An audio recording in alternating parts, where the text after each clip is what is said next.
new.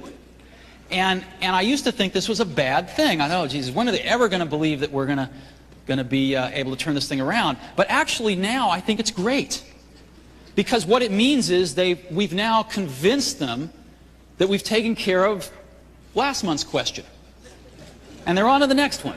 So I thought, well, let's get ahead of the game. Let's try to figure out what all the questions are going to be and map out where we are.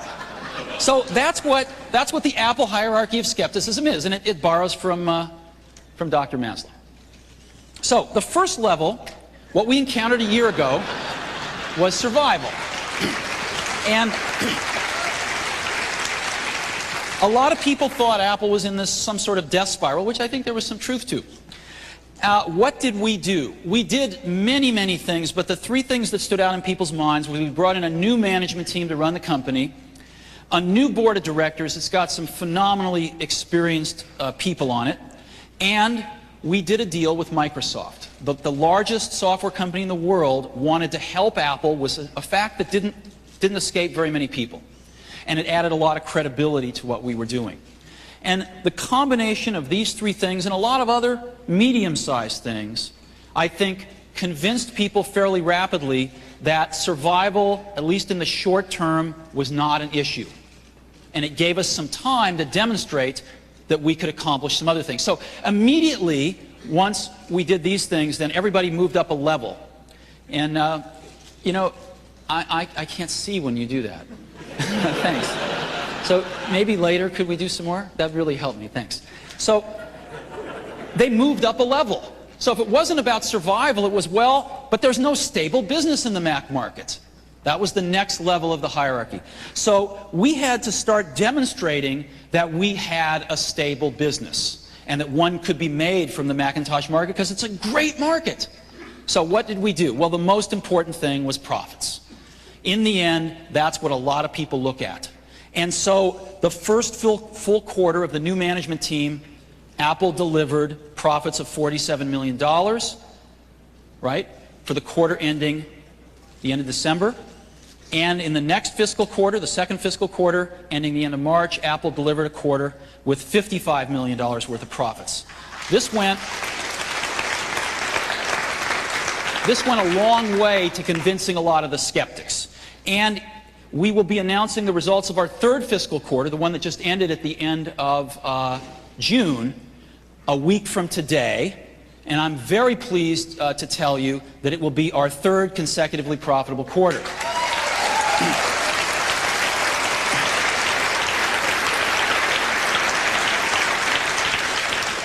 Fred Anderson, our really great CFO, would cut my head off if I told you the results. I'm dying to, but I can't. So I think you'll be pleased.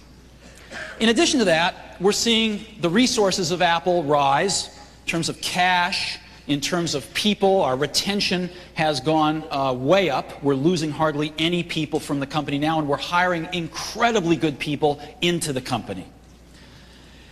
We also realigned our distribution channels, and of course the most visible part of that was CompUSA. There have been many other parts of it as well, but CompUSA is a very important part and sort of the symbol for the whole realignment of distribution, and it's working great.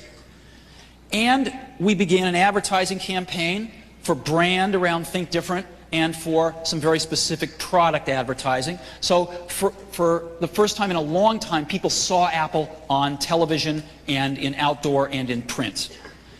And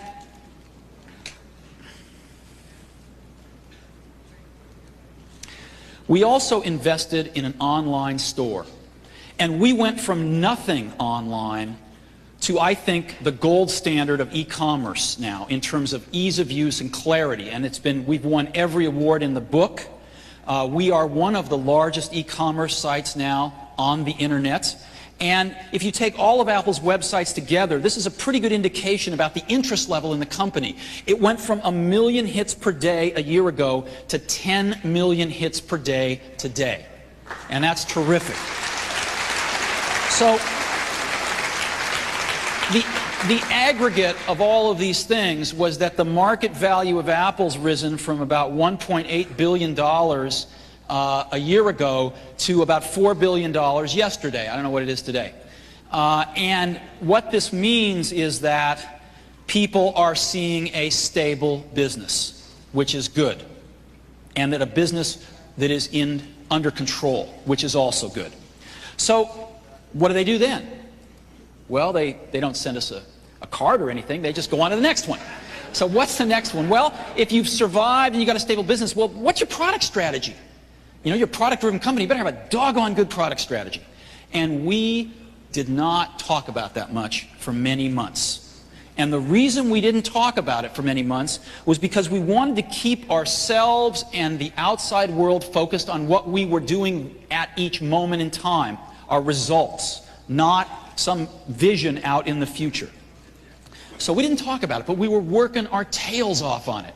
And in the month of May, we disclosed it all at 2 events. One we called the Big Bang on May 6th, and the other a week later at the Developer Conference. And let me take you through that product strategy now, because it's been very well received. When we got to the company a year ago, there were a lot of products. These were the product platforms, 15 product platforms, and a zillion variants of each one. I couldn't even figure this out myself. After about 3 weeks, I said, how are we going to explain this to others when we don't even know which products to recommend to our friends? There was no way to do it. So we went back to Business School 101 and we said, what do people want? Well, they want 2 kinds of products. They want consumer products. Consumers want them in general, and education wants, for the most part, consumer products. And we need pro products, because our design and publishing market wants pro products, and some consumers do, and some education do as well. And in each of those 2 categories, we need desktop and portable models. And what this told us was, if we had 4 great products, that's all we need. And as a matter of fact, if we only had 4, we could put the A-team on every single one of them. And if we only had 4, we could turn them all every 9 months instead of every 18 months. And if we only had 4, we could be working on the next generation or 2 of each one as we're introducing the first generation. So that's what we decided to do, to focus on 4 great products. And the first one that we introduced, of course, was the Desktop Pro product, which was the Power Mac G3. And this thing has been an incredible success for Apple. It's a great product. The performance is stunning. If you go out and find the fastest Pentium 2 machine money can buy, a 400 megahertz Pentium 2 machine, it byte marks out at 5.6 byte marks, right? And look at the G3s. The slowest G3 toasts it. Dramatically faster results.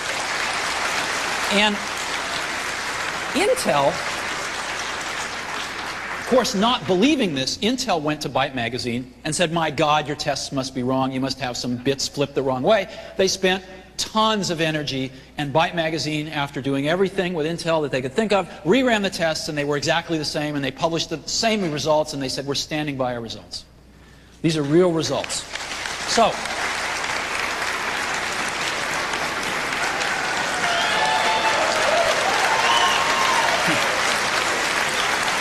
we wanted to tell people about them. We wanted to tell people about them, so we put it into our advertising. And we have sold over 750,000 G3s to date. So we're very happy with this. And that is our Pro Desktop product. The next product was the Pro Portable. And as you know, that is our new PowerBook G3. These are wonderful products. You can get them with screens up to 14 inches. They're gorgeous, giant screens. And the fastest Wintel portable you can buy has a Pentium 2 266 in it, and you can fry an egg on it. They can't put faster ones in there because their power is so high. The G3 is a beautiful chip in that it uses literally 15% of the power of these Pentiums. So we can put our fastest ones in the portables right away. And so our fastest portable with a 292 megahertz G3 is faster than any Pentium machine, portable or desktop, in the world that money can buy. And we've tried to tell the world about this too. Now, we had some availability problems about a month ago This thing has been so popular that it outstripped our ability to make them.